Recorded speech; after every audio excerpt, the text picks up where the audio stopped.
took me days to convince Vasundhara Raje, former Chief Minister of Rajasthan, that it was time for her to give an interview. After all, she hadn't spoken for almost 4.5 years. Finally, she agreed, and I set off on a journey to Jaipur. I missed my flight as Delhi traffic decided to be extremely challenging that evening, but made my way by road.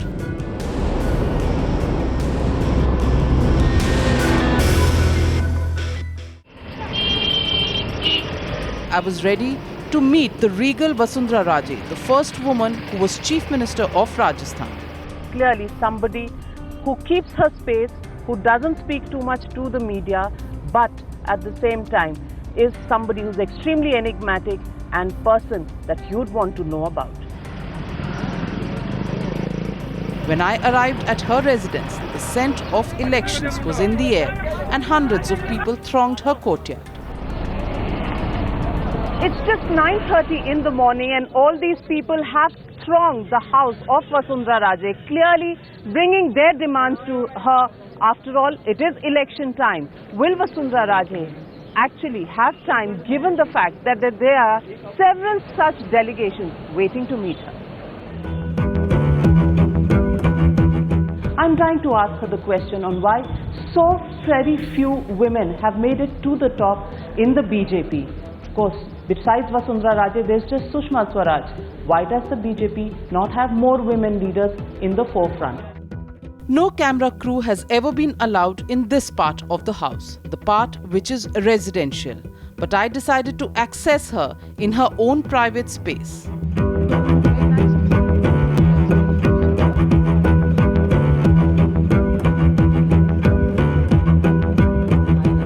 Hi, nice to see you too. Long wait, election time, and meaning to do it. 4.5 years and we haven't seen you. In this age of sound bites and a lot of opinion being expressed, why are you so reticent, or is it deliberate? No, I just think that if you don't have very much to say, it's better not to join everybody in saying things that is not necessary to talk about. I think it's very much more important to be working on the ground and to be able to show results. And that's one of the reasons why I've not done too much speaking. There's just been no time. It's just been a mad rush, working round the clock, and really talking, but talking to the people at the grassroots level. Vasundhara ji, also the big issue that is always pointed out during the last elections, we saw that you only just lost, and that was because of internal dissent. Somewhere, do you think it's difficult to have women as the boss because we've seen your party going through a churn through the last 4 years and in the run-up to the last elections of 2008? Well, I won't say that it's got to do with just one party or another. But though we've tried very, very hard in this country to be fair all around, I think that women still have a way to go. You might have women at the top in a lot of posts, but I think that it's really very much a male-oriented society in India, and women do have to work much harder to prove themselves. I think you'd find it in your own profession, right? Well, the media, there are lots and lots and lots of more women, so... it's a smaller group that you're looking at, so you then look at lots and lots of more women. Ours is a much larger group. There are lots and lots of women, yes, but I still believe there is an orientation which is not middle of the road. And you have changed that trend completely. You'd probably walk down the ramp with as much aplomb, with as much panache as you handle your political responsibilities. How do you manage to do that? It's not a question of that. It's, you know, if you're part of a system or if you're part of a state, there are many faces that you would carry. You'd be working at some point with police, you'd be working at some point with the social groups which deal with NGOs and things like that. You'd be working sometimes with children, you'd be working with women, you'd be working with disabled, old people, and well, you need to be able to reinvent yourself to be able to carry all of them along. So you make an effort to be what, so it's not just one face. You'd have to have many faces to be able to, but there has to be one thread behind it all, and I hope that I'm being able to keep that. You're up against Ashok Gehlot. He's the Chief Minister of Rajasthan. He's had a checkered run over the last 5 years, but in the last 1 year we've seen both the centre and the state government come up with several schemes.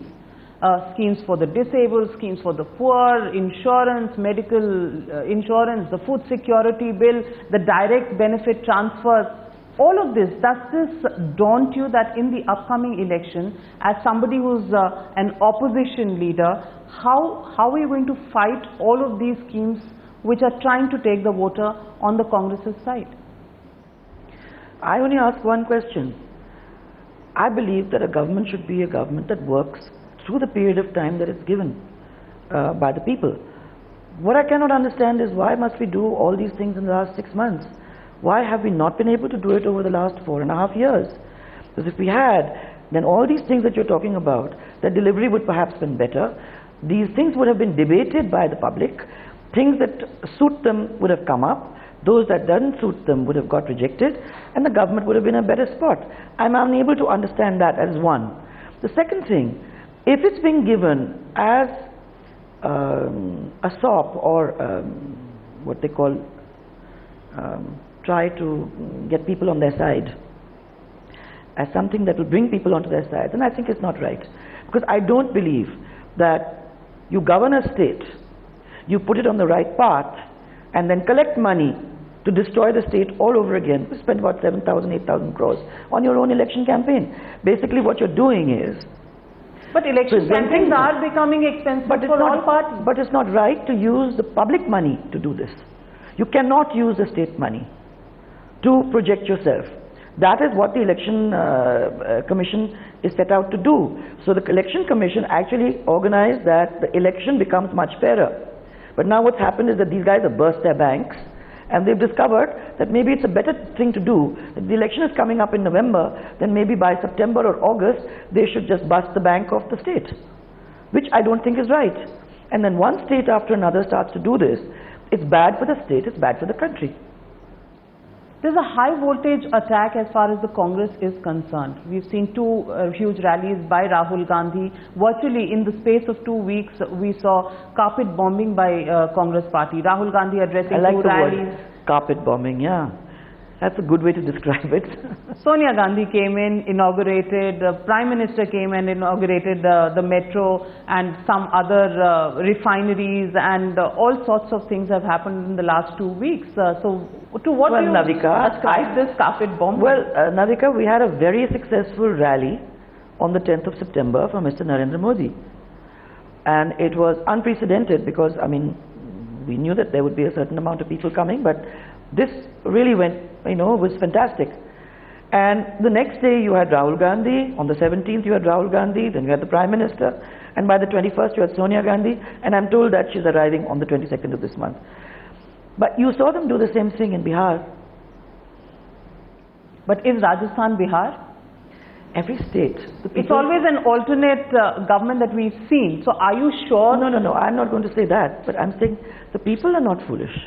I don't think that we can take the people for granted, and we have to give them the respect that they deserve.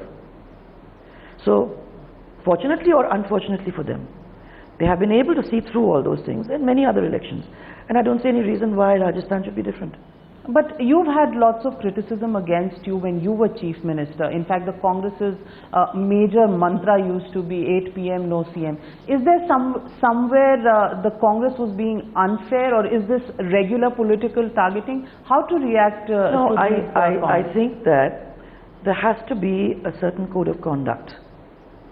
And again, I find that the moment there are women in positions of power, and you will find it, the first thing that they do, they don't attack you on your work, because your work is always normally impeccable, and you have to work much harder, so your work is much better. So they hit you under the belt, and you will see it again and again. What, by the way, is 22,000 crores? I have not been able to understand this. You said that I have taken away 22,000 crores from the state coffers.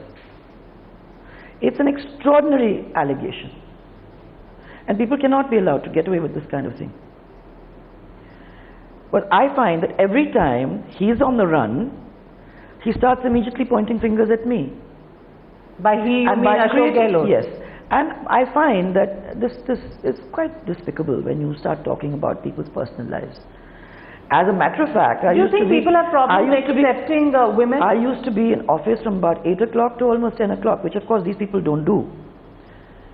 But then that's acceptable. But as far as we're concerned, we worked hard. And yes, when I come home, I can't have men prancing through my rooms. So if I'd come back at 8 o'clock and allowed people to come into my house, there would have been other things to say, wouldn't there? So you handle it with... Yes, it's okay. I go into my house and I close my doors by 8:39. Normally it used to be 10 o'clock because we come back home at 10 o'clock. But when I close my house and I go into my house, then I'm in my house and I don't want to be disturbed. And you're a private person. Personal private space, number one. If I had opened my doors and allowed people to come in, you would have heard character assassination. So either way, I would have had to face it. Whether 8 p.m. or another type of character assassination. But that's what women politicians are up against. You've also had a lot of dissent within your party. You've had problems with your central leadership. You've overcome all of that. Is it because you've proved to your party that as the leader of Rajasthan, it's only you who can lead this party to any semblance of a victory? Let's not put it like that. It's been a very hard climb. A lot of people said to me that, you know, you're there because of your mother, because of your family. Yeah, maybe in the beginning that was true. But let me make one thing very clear. It's been a really rocky road and a very, very hard climb to where I am. Acceptability factors, it's not easy. You really have to work hard, and it's a minefield through which you have to proceed. I've been able to negotiate that, and I've tried to do it with as much honesty of purpose, honesty of principle, and hard work. I work 20 hours a day. I'm proud to say that I am where I am today because I have honestly faced the people, and they believe that they believe in me, and they've worked with me, and we care for each other. That's important. That's very well taken. It has been a rough and rocky ride.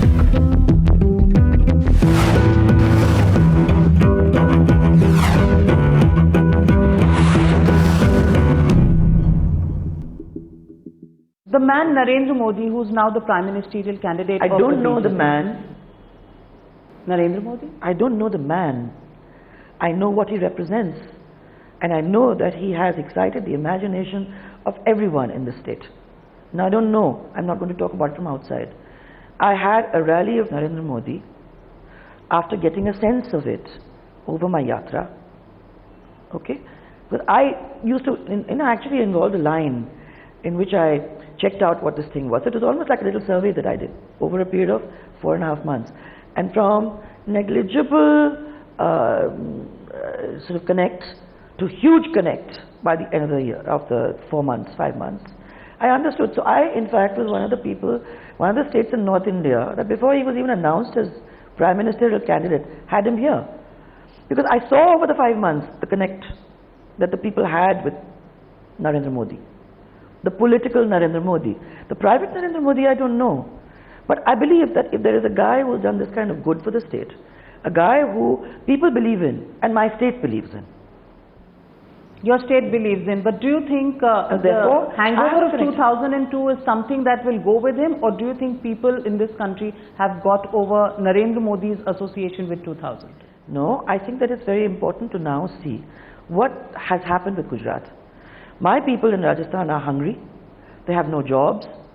The simple things have not been given to them. 65 years after democratic systems have been laid down in this country, where one family has ruled this country, where in Rajasthan, with the exception of my 5 years and Bharat Singh's 7 years, 53 years have been given just to the Congress. To know that you have no drinking water, that you have no electricity, that you have no roads, that you have no jobs, that you have no teachers, that you have no doctors. After 53 years of rule, where is the time to go beyond any of this? You're talking about Gujarat, which has gone way beyond this. You're talking about Gujarat, which is today, people from the world over. I mean, I see people are coming to go to Gujarat. They're not coming to Delhi. Why are they coming to Gujarat? There are businessmen who are talking to us to say that we don't go to Delhi anymore. We are now looking at states to see which are the states which we believe in the future is going to be able to give returns to the country. And we are going to invest and talk directly to those states. People come to Gujarat. Is that a model that you'd like to follow? I would very much, because my kids in Rajasthan want development. They don't want to look back. They want to look forward. There is 50% and more kids that are going now into vote. They are now connected by television to the world. They have aspirations. They want now to have their governments connect them with that. They want to be world citizens. I am connected to that. And with that connection, I see that they are connected to him. And Narendra Modi that has offered Gujarat all of this and is now selling that dream to the rest of the country. I set off with her for the next engagement, which was a talk in a girls' college, the Maharani College for Girls in Jaipur.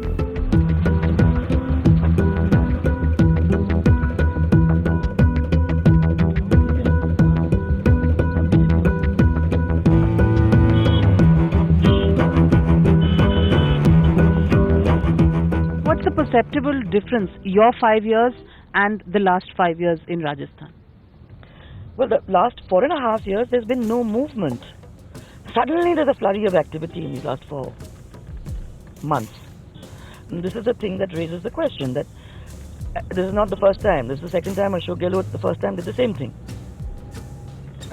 There seems to be this feeling that we don't need to work and that we can just, fool the people in the last minute. People will come with us. We'll win an election and relax for the next 4.5 years. This attitude has to change for everyone. For all of us, and we have to get into our minds that people have gone beyond that.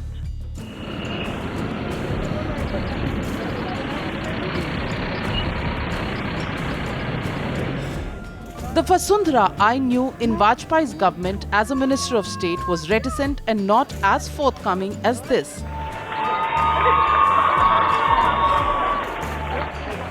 After her stint as Chief Minister of Rajasthan between 2003 and 2008, this is one more extrovertish Vasundhara.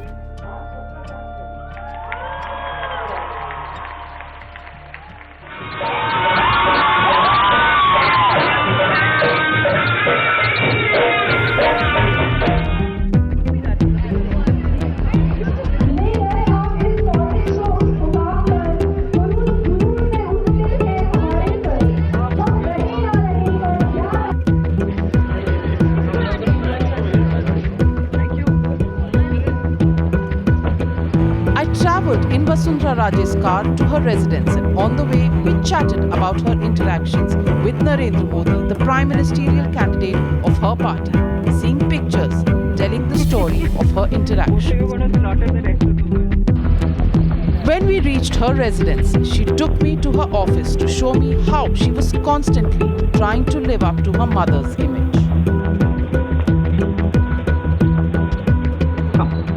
Vasundhara ji, you've been impacted a lot by your mother, Vijay Raje Scindia. Yeah. She is somebody who was a stalwart in the BJP.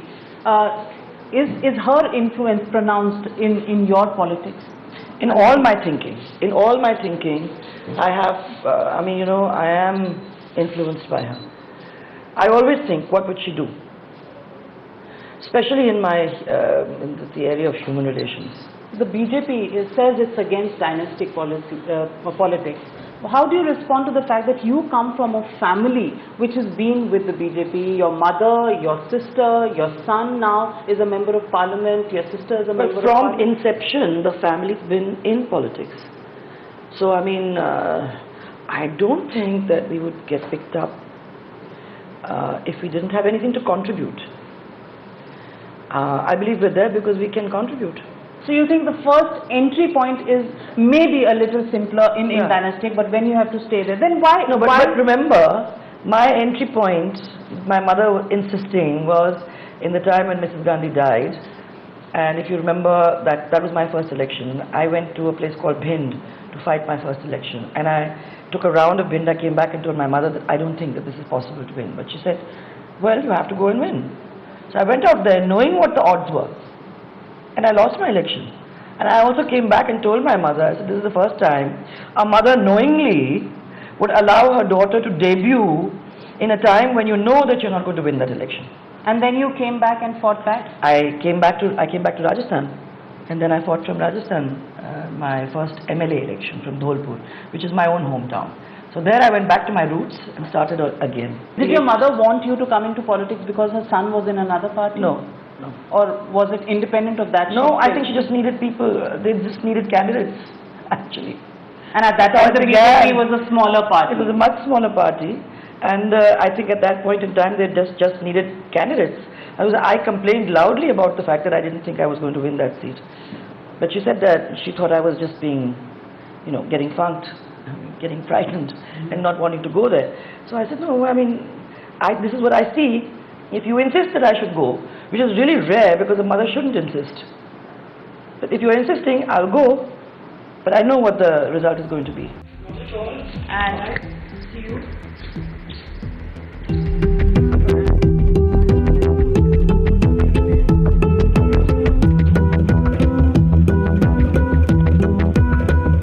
It's been a candid moment that we've been able to get with Vasundhara, talking about her family, talking about politics, talking about the hurly-burly of elections. It's as candid as she's been because in the last 4.5 years, Vasundhara Raje has given no interviews. We hope we've given you a glimpse into the personality that is Vasundhara Raje.